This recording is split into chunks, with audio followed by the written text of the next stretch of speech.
சொத்துல எனக்கு ஒரு பைசா கூட கிடையாது.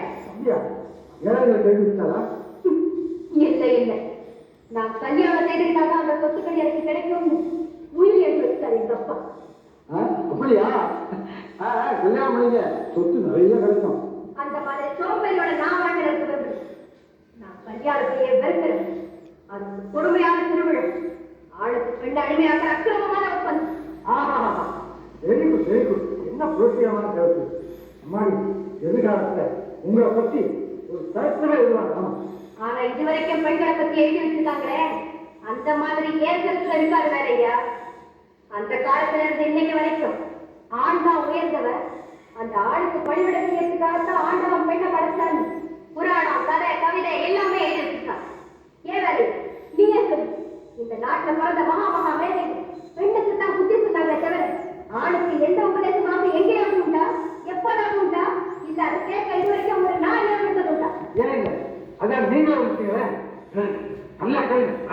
நீங்க ஆனா ஒண்ணு கேட்டு பெண்கள் தான் பிள்ளைய போடணுமா, ஆம்பளைங்க பெற்றா என்ன அப்படின்னு கேட்கணுமா? நீ கேலி பண்ற பரவாயில்ல, ஆனா எந்த காலத்திலையும் நான் மட்டும் ஒரு ஆளு கடுமையாக மாட்டேன்.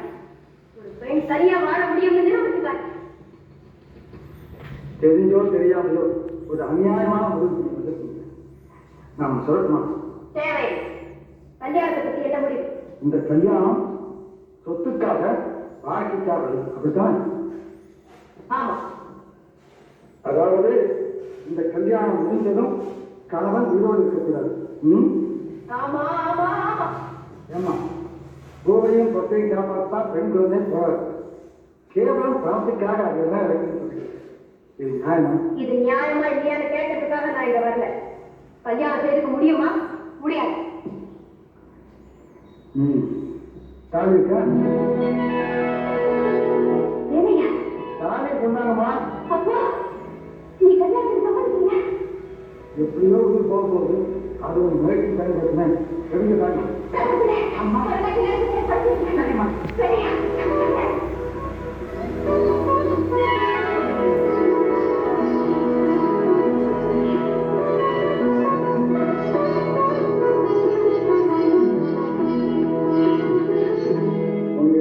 தாலி கட்டாச்சு. ஆனா ஏன் விருப்பம் உங்களுக்கு என்ன? இப்ப தாலி கட்டானே அப்படிங்கிறது உங்களுக்கு தான் தெரிஞ்சிருக்கு.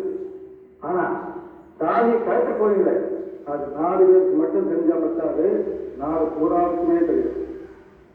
அதனால அந்த நிகழ்ச்சியை பெரிய விழாவை கொண்டாடும். எதுக்காக? இன்னும் புரியுங்க. சுமங்கையா சாகரம் பாக்கியம் நினைக்கிற பெண்கள் இந்த தமிழ்நாட்டில் இப்படிப்பட்ட ஒரு திறன் இருக்கே உலகத்துக்கு தெரிய வேண்டாம். அதுக்காக சொல்லுவோம், விழா கொண்டாடு, நிச்சயமா கொண்டாடு.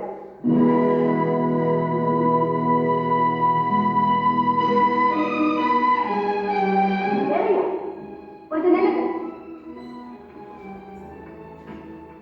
உங்க தங்கச்சியை பத்தி கவலைப்படாது. அவளுக்கு தேவையான எல்லா உதவியும் நான் செய்வேன். என்ன மனுஷன் உங்கள்கிட்ட எந்த உதவி எதிர்பார்த்தான் சரி.